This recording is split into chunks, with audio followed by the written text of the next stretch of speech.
Hello दोस्तों, कैसे हैं आप सब। हमारी कहानियां देखने के लिए हमारे चैनल को सब्सक्राइब कीजिए और हाँ, बेल आइकॉन पर क्लिक करना मत भूलिएगा। ये कहानी है मायापुर की रहने वाली सविता की। पूरा मोहल्ला उसे सविता भाभी के नाम से बुलाता है और उनका जबरदस्त आशिक है। वो भी क्यों ना, सविता भाभी ने अपनी अदाओं से सभी के दिल पर जादू जो चला रखा है। वो जिधर से भी गुजरती, उनकी अदाओं को देखकर सभी के मुंह से आहें भरते हुए एक ही बात निकलती, सविता भाभी को फुर्सत में बनाया गया है। आज सुबह सुबह सविता भाभी ऐसे तैयार हो रही थी जैसे कि उन्हें किसी शादी में जाना हो। उसके पति आलोकनाथ ने जब उसे इस तरह से तैयार होते देखा तो उसने उसे टोक भी दिया। अरे, इतना तैयार होने की क्या जरूरत है? पास वाले जनरल स्टोर तक ही तो जाना है। आलोकनाथ की बात सुनकर सविता भाभी ने उसे घूर कर देखा और कहा, आप ज्यादा चबड़ चबड़ मत करो और मुझे मत सिखाओ कि मुझे कितना तैयार होना है कितना नहीं।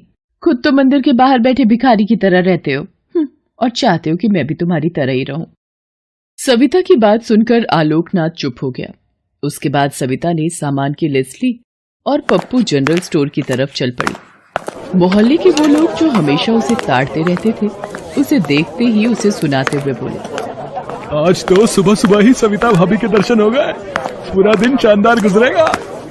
सविता भाभी उन लोगों की बातों को मुस्कुराते हुए सुन रही थी और पप्पू जनरल स्टोर की ओर बढ़ती चली जा रही थी। वो जनरल स्टोर पहुंची और मुस्कुराते हुए दुकान मालिक से कहा, गुड मॉर्निंग। अपने बही खातों में उलझे पप्पू ने जब सविता भाभी की आवाज सुनी तो अपने गंदे दांतों को निपोड़ते हुए उससे कहा, आज तो वाकई गुड मॉर्निंग हो गई सविता भाभी। सविता ने उसकी बातों का जवाब अपनी कातिलाना मुस्कुराहट से दिया। फिर सविता ने पप्पू जनरल स्टोर वाले को अपने साथ लाई सामानों की लिस्ट दी और उससे कहा, पप्पू भैया, जरा मेरा सामान जल्दी से पैक कर दो, उनको ऑफिस जाना है। अरे सविता भाभी, भैया मत बोलिए, पप्पू बोलिए ना, अच्छा लगता है। अरे वही पप्पू जी। जी नहीं, सिर्फ पप्पू। अच्छा बाबा, पप्पू। आय हाय सविता भाभी, आपके मुंह से अपना नाम सुनकर कुछ कुछ होने लगता है। उसकी बातों को सुनकर सविता खिलखिलाकर हंस पड़ी। सिर्फ कुछ कुछ ही होता है पप्पू जी।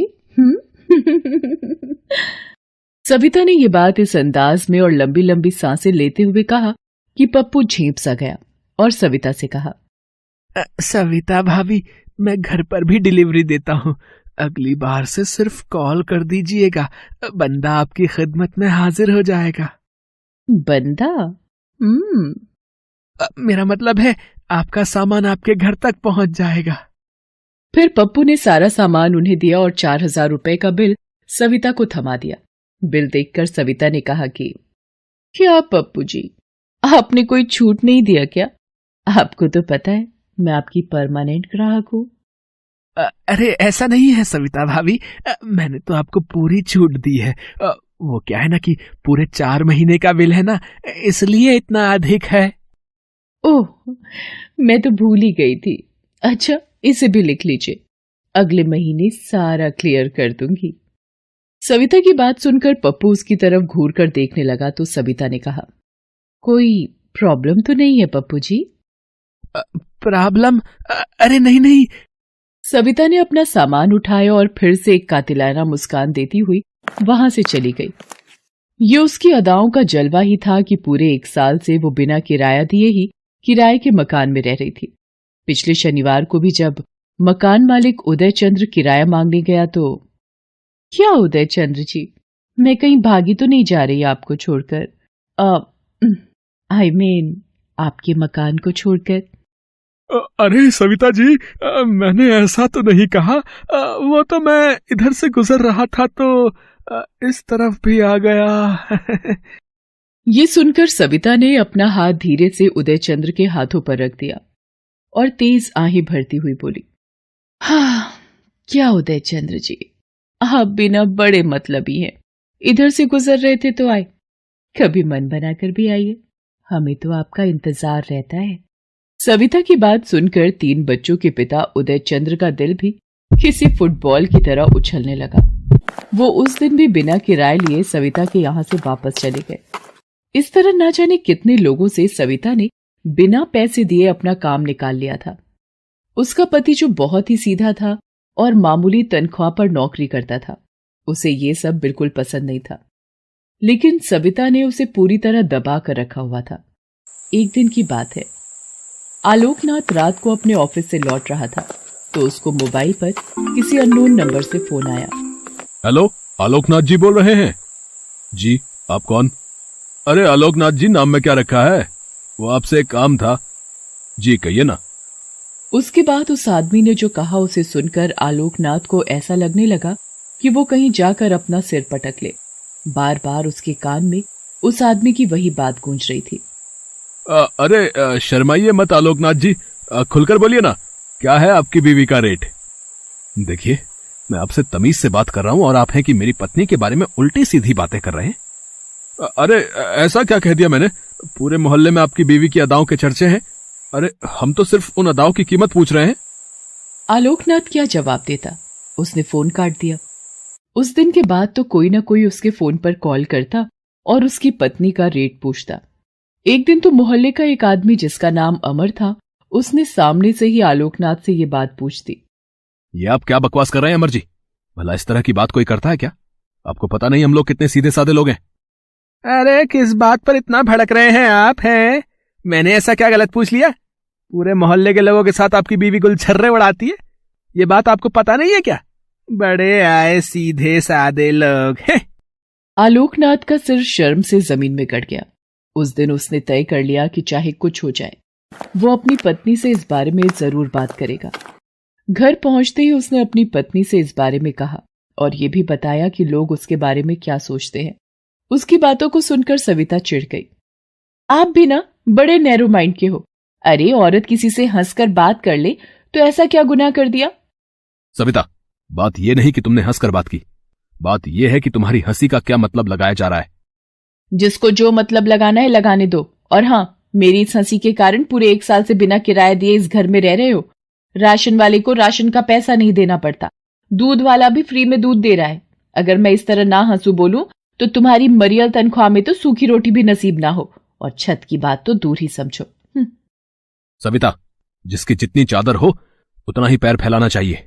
माना कि मैं कम कमाता हूं, लेकिन इतना भी कम नहीं कमाता कि तुम्हें पेट भर ना खिला सकूं। प्लीज तुम ये सब करना छोड़ दो, इससे तुम्हारी बदनामी होती है।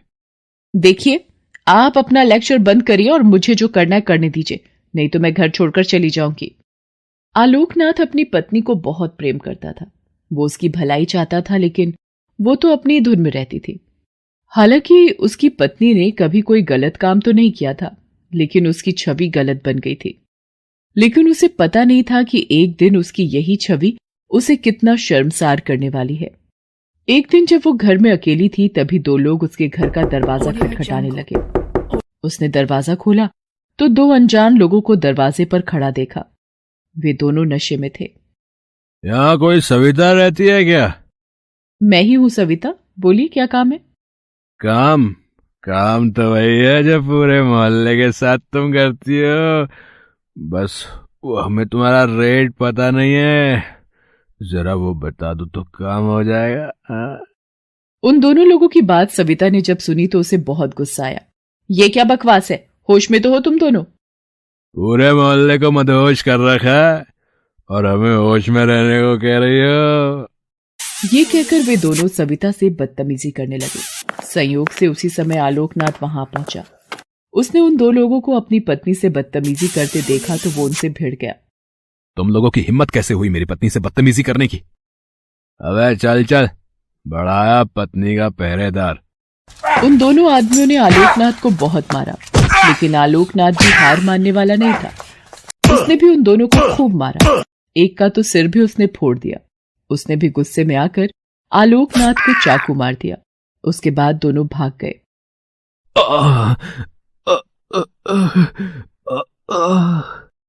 आलोकनाथ के पेट से खून निकल रहा था।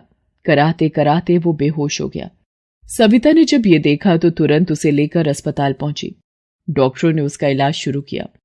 पूरे 48 घंटे बाद वो होश में आया।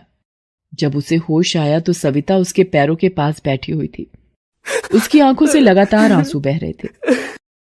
मुझे माफ कर दीजिए जी, मैंने कभी आपकी बात नहीं सुनी, अपनी मस्ती में मस्त रही, आपका अपमान किया और आपकी बेइज्जती भी कराई। लेकिन मुझे नहीं पता था कि मैं उस बारूद में आग दे रही हूं जो कल मुझे तो झुलसाएगा ही, आप भी उसकी चपेट में आ जाएंगे। सविता, जो बीत गई उसे भूल जाओ और नया जीवन शुरू करो, क्योंकि बीते को याद करते रहने से वर्तमान खराब होता है।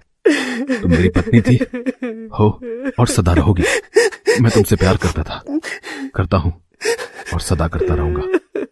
यह सुनकर सविता ने अपने पति को गले से लगा लिया। हेलो दोस्तों, कैसे हैं आप सब?